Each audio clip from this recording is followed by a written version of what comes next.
আদালতে ভাঙ্গনের আবাস ছিটকে পড়তে পারেন আমিরে মজলিস আল্লামা মামুনুল হক।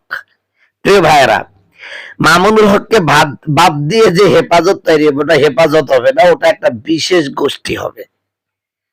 আর মামুনুল হককে যদি হেফাজত থেকে বাদও দেয়, মামুনুল হক নিজেই একটি হেফাজত তৈরি করতে পারবে। ওইরকম হেফাজতে ইসলাম দল আর একটা তৈরি করতে পারবে, এবং সেই দলে ওই মামুনুল হক সাহেবকে বাদ দিয়ে যে দলটি গঠন করা হবে তার চেয়ে বেশি লোকজন থাকবে, বেশি কর্মী থাকবে ইনশাআল্লাহ, এবং বেশি উচ্ছ্বাসিত হবে, বেশি বেগবান হবে, এবং জাতির জন্য, দেশের জন্য, ইসলামের জন্য বেশি কাজ করতে পারবে। অতএব এই সমস্ত পাগলামি বাদ দিতে হবে। মামুনুল হককে ছাড়া হেফাজত যে গঠনের যে পায়তারা চলতেছে, কিছুদিন আগে বলা হয়েছিল 11 দলীয় জোটের সাথে যে সমস্ত আলেমরা গেছে তাদেরকে বাদ দিয়ে হেফাজত তৈরি করা হবে। আমি জানি যে বিএনপি পন্থী আলেমদের নিয়েই মূলত হেফাজত গঠনের ইঙ্গিত চলতেছে, এটা সম্ভব না। হেফাজত হলো অরাজনৈতিক দল, সেখানে সব দলের লোকই থাকতে পারে। অতএব সেখানে শুধুমাত্র যারা বিএনপি পন্থী তারাই থাকবে। এই পাগলামো করার জায়গা পাচ্ছেন না, এই পাগলামো বাদ দেন। বাংলাদেশের মানুষ আর আবাল নাই, যা বুঝাবেন তাই বুঝবে। অতএব মামুনুল হক আছে, থাকবে, যতদিন বেঁচে থাকেন তিনি হেফাজতের সাথেই থাকবেন, কেউ তার কিছু করতে পারবে ইনশাআল্লাহ। খুতবার মধ্যে একটা সূরা পড়েছি, সূরার নাম সূরায়ে কাউসার। সূরাটার নাম কি ভাই? সূরায়ে কাউসার। কোরআনুল কারিমে যতগুলো সূরা আছে এর মধ্যে সবচেয়ে ছোট সূরা হলো সূরায়ে কাউসার। এই সূরাটা নাজিল হওয়ার আগে আরেকটা সূরা নাজিল হয়েছে, সূরাটার নাম হলো সূরা ইখলাস। এই সূরাটাই আমার আল্লাহর পরিচয় দিয়েছেন। কার পরিচয়? আপনারা যদি বলেন যে হুজুর আল্লাহ কেন ধারা, আমার আঞ্চলিক ভাষায় বললাম আল্লাহ কেন ধারা, আর ভালো ভাষায় আল্লাহ কেমন, আল্লাহ কেমন বা আল্লাহর পরিচয়টা কি, তাহলে আমি আপনাকে সূরা ইখলাস শোনাই দিব। এইখানে আল্লাহ বলছে কেমন, আল্লাহ বলছেন হে নবী বলুন কুল হু আল্লাহু আহাদ। আল্লাহ কেমন? আল্লাহ এক। আল্লাহ কি? এক। তার মানে একাধিক ইল্লাহ আল্লাহ নাই। আল্লাহ কয়জন? আল্লাহ। এবার আল্লাহ কেমন সেটা বলছে, আল্লাহুস সামাদ, আল্লাহ অমুখাপেক্ষী। আল্লাহ কেমন? আল্লাহ অমুখাপেক্ষী, আমরা সবাই তার মুখাপেক্ষী, আল্লাহ কারো মুখাপেক্ষী না। এরপরে বলছে লাম ইয়ালিদ ওয়া লাম ইউলাদ, আমাদের সন্তান আছে, আল্লাহ সন্তান নাই। আমাদের বউ আছে, আল্লাহর বউ নাই। আমাদের সমকক্ষ আছে, কিন্তু আল্লাহর কোনো সমকক্ষ নাই। আল্লাহর পরিচয়। ভারতের মেয়েরা একটা টাকা পাইছে। উরে আল্লাহু আকবার, দেন দেন দেন দেন, আমার একটু দেখাই। ভারতের মেয়েরা, এই দেখেন আমার ভারতের মায়েরা, যাক আমার মায়েরা অল্প সময়ের মধ্যে আমাকে মহব্বত করে ফেলেছে।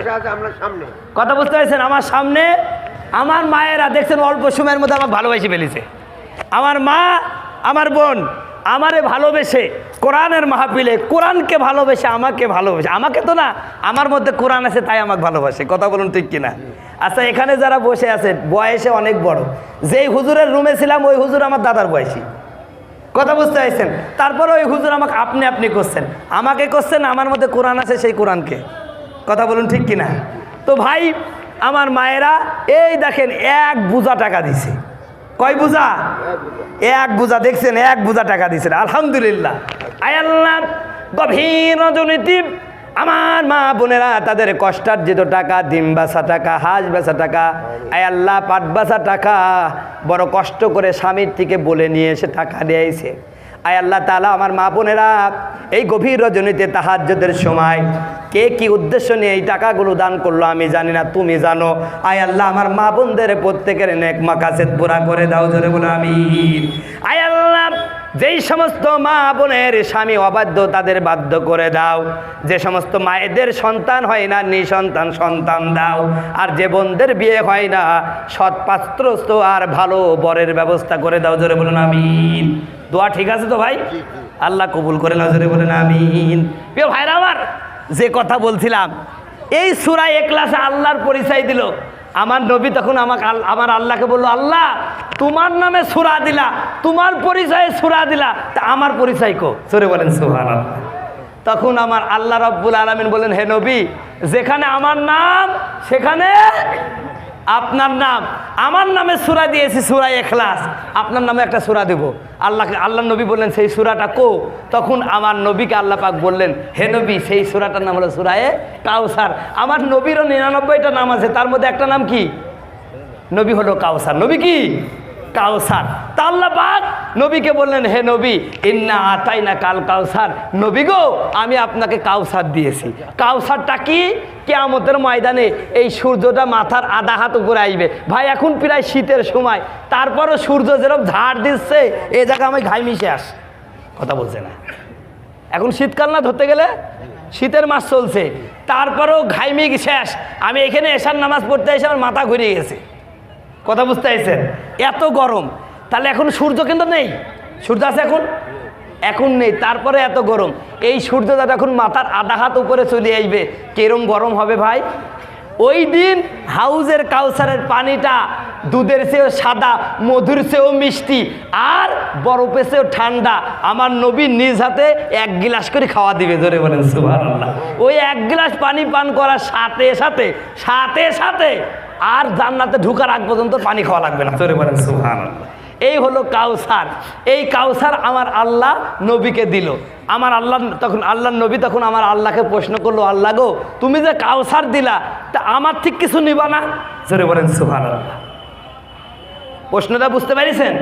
আমার আল্লাহর নবী আমার আল্লাহকে প্রশ্ন করলো, আল্লাহ তুমি আমার কাউসার দিলা, আমার থেকে তুমি কিছু নিবা না? আমার আল্লাহ কেমন যেন বললো, নেব আল্লাহ, আর নিব নবী। কি নিবেন আল্লাহ? আমার আল্লাহ তখন বলল, আমি তোমার কাছে 2টা জিনিস চাই। কয়টা? জোরে বলেন কয়টা? একটা হলো ফাসল লিলি রব্বিকা ওয়ানহার, একটা হলো আমার জন্য নামাজ পড়বা আর আমার জন্য কুরবানি করবা, জোরে বলেন সুবহানাল্লাহ। আল্লাহর নবীকে আল্লাহ কাউসার দিয়েছে, বিনিময়ে কয়টা জিনিস চাইছে?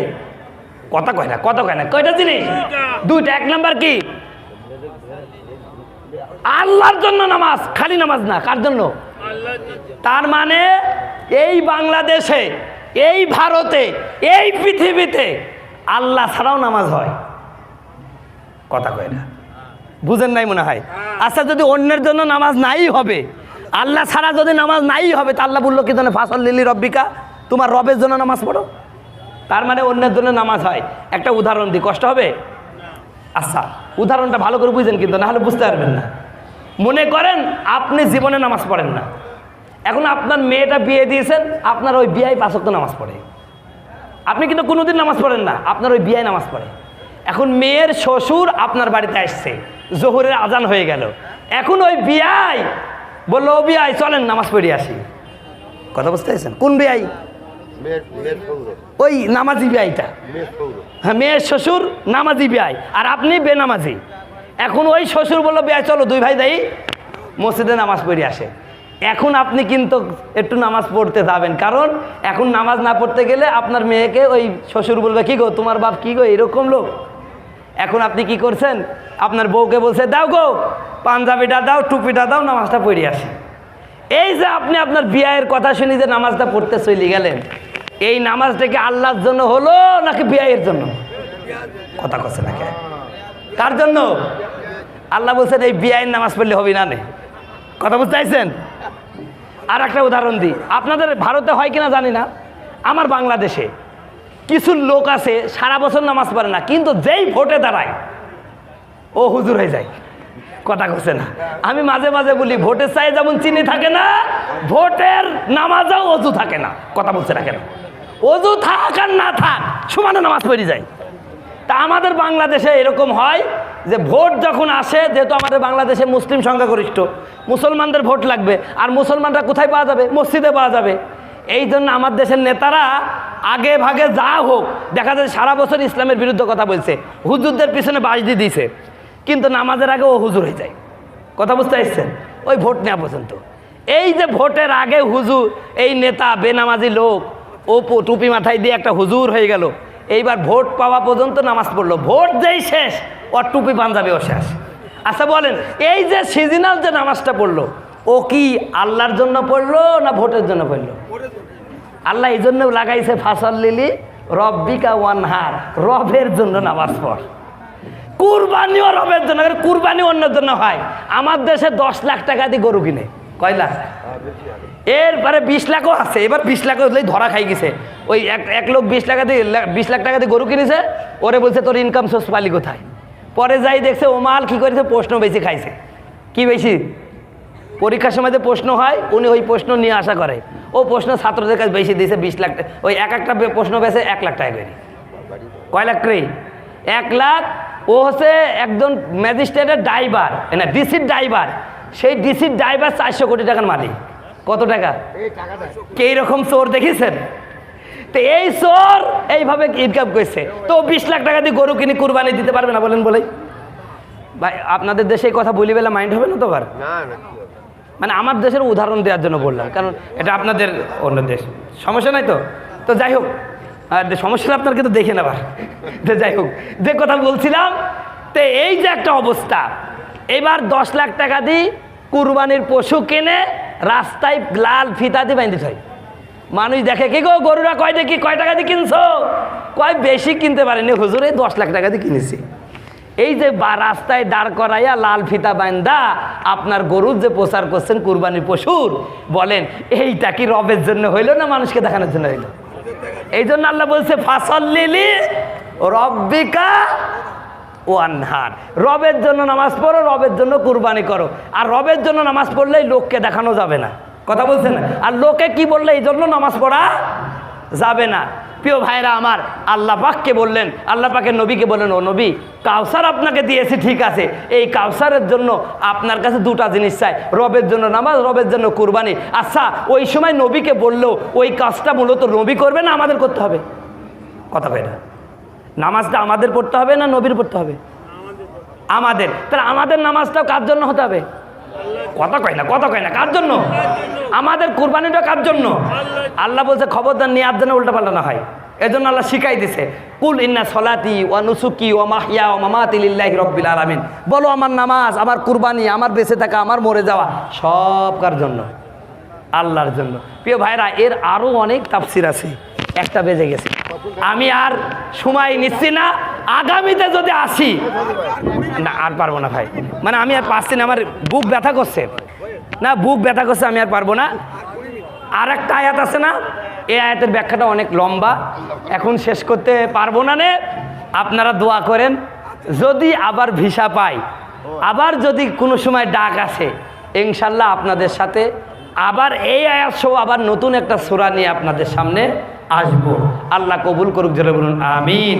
আসসালামু আলাইকুম ওয়া রাহমাতুল্লাহি ওয়া বারাকাতুহু। প্রিয় ভাইরা, এখন এই মাদ্রাসার সম্মানিত প্রিন্সিপাল মহোদয় আপনাদের সামনে সমাপনী, মাদ্রাসার সম্মানিত সেক্রেটারি জেনারেল আপনাদের সামনে সমাপনী বক্তব্য বলবেন। এরপরে মোনাজাতের মাধ্যমে আজকের এই মাহফিল আর ইতি হবে। অতএব আপনারা শেষ পর্যন্ত মোনাজাত শেষ করে তারপরে ইনশাল্লাহ এখান থেকে যাবেন বলে আশা ব্যক্ত করছি। আসসালামু আলাইকুম ওয়া রাহমাতুল্লাহি ওয়া বারাকাতুহু।